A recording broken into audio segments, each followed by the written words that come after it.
Mummy મસ્ત બની છે. હાલો ફ્રેન્ડ્સ, હું છું નૈના અને નૈનાના ગુજરાતી કિચનમાં તમારું સ્વાગત કરું છું. આજે આપણે બનાવશું કાચા બટેટામાંથી ક્રિસ્પી વેફરની રેસીપી. આ રીતે વેફર તમે એકવાર બનાવશો તો બાળકો બહારની વેફર ખાવાનું ભૂલી જશે. એકદમ ક્રિસ્પી બને છે. આ રીતે વેફર બનાવી તમે કોઈ વ્રત હોય અથવા તો ઉપવાસ હોય તેમાં પણ ખાઈ શકો છો, કેમ કે આમાં બિલકુલ પણ તેલ નથી રહેતું અને એકદમ ક્રિસ્પી બને છે. તો ચાલો રેસીપી બનાવવાનું ચાલુ કરીએ. વેફર બનાવવા માટે આપણે 3 બટેટા લીધા છે. તો પહેલાં તો આપણે એની છાલને ઉતારી લેશું. તો આ રીતે પિલરથી એની છાલ છે તેને આપણે કાઢી લેશું.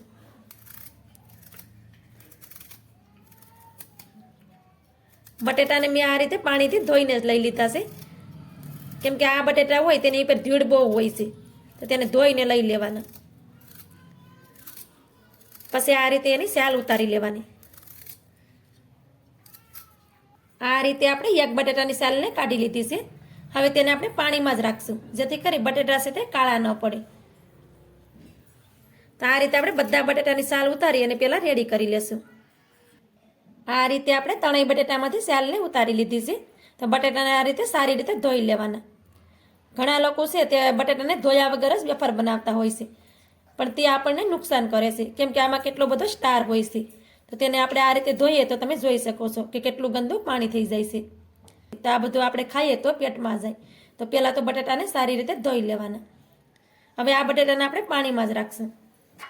હવે આપણે બટાટાની વેફર પાડવા મશીન લીધું છે, તો તેમાં આપણે બટાટાને આ રીતે ઘસવાના અને વેફરને બનાવી લેશું.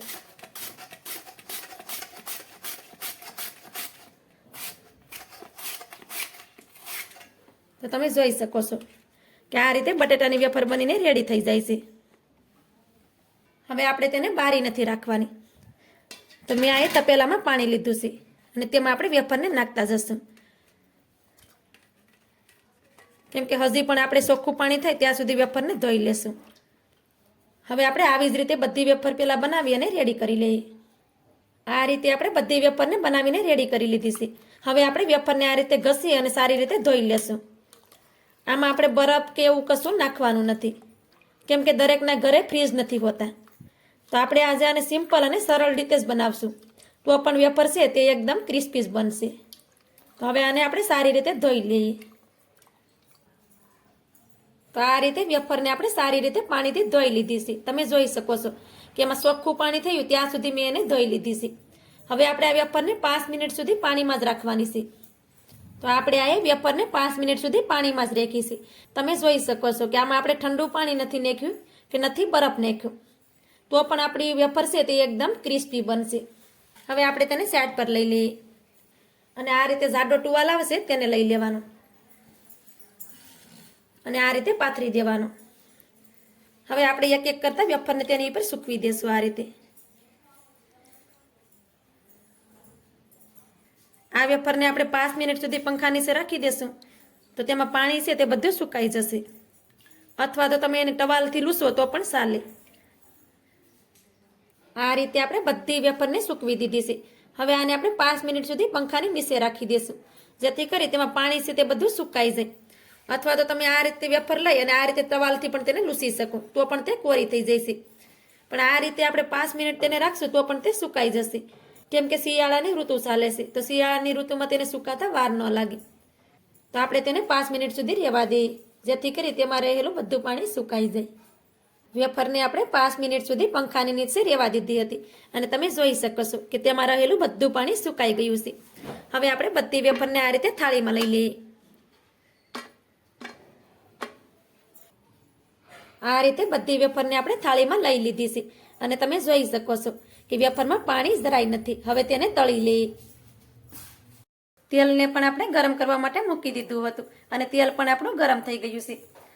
હવે તેમાં વેફરને નાખી દઈએ. તો આ રીતે એક એક વેફરને તેમાં નાખવાની. કડાઈમાં જેટલી સમાય તેટલી વેફર તેમાં નાખી દેવાની છે.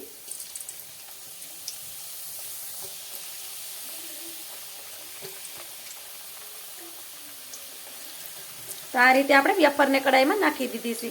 હવે આપણે ગેસને ધીમો કરી દઈશું. આને આપણે ધીમા ગેસ ઉપર તળશું તો આપણી વેફર છે તે એકદમ ક્રિસ્પી બનશે.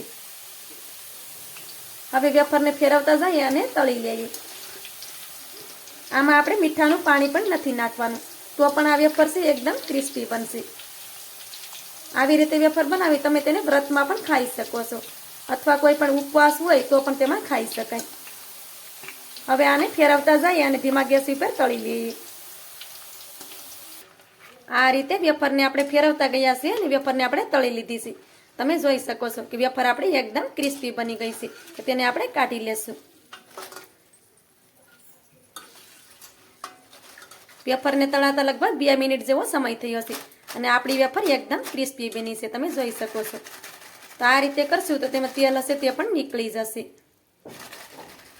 તો આ રીતે વેફરમાંથી બધું તેલ નીકળી ગયું છે, તમે જોઈ શકો છો કે વેફરમાં એક જરાય તેલ નથી. હવે તેને કાઢી લઈએ. હવે આપણે બીજી વાર પણ કડાઈમાં વેફરને નાખી દઈએ.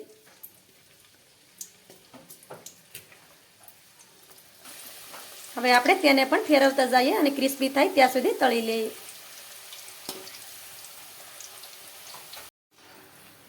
આ જ રીતે આપણે બીજી વાર પણ વેફરને ફેરવતા ગયા છે અને ક્રિસ્પી થઈ ત્યાં સુધી તળી લીધી છે. હવે તેને પણ આપણે કાઢી લેશું. વેફરને તમે જોઈ શકો છો કે એકદમ ક્રિસ્પી બની ગઈ છે. હવે આ રીતે તેમાંથી બધું તેલને કાઢી નાખીએ. તો આ રીતે તેમાંથી બધું તેલ નીકળી ગયું છે, તમે જોઈ શકો છો. હવે તેને પણ આપણે કાઢી લઈએ. આવી જ રીતે આપણે બધી વેફરને તળીને રેડી કરી લઈએ. આ રીતે આપણે બધી વેફરને તળીને રેડી કરી લીધી છે અને વેફરનો અવાજ તમે સાંભળી શકો છો કે એકદમ ક્રિસ્પી વેફર બની છે. આ રીતે વેફર તમે ઘરે બનાવશો તો બાળકો છે તે બહારની વેફર ખાવાનું ભૂલી જશે.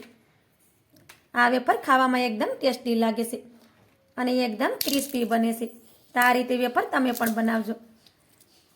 તો મારી આજની રેસીપી તમને સારી લાગી હોય તો લાઈક કરી કોમેન્ટ કરી દેજો. ચેનલ પર નવા હોય તો ચેનલને સબસ્ક્રાઈબ કરવાનું ભૂલતા નહીં. તો મળીએ એક આવી જ નવી રેસીપીની સાથે. ત્યાં સુધી બધાને જય માતાજી.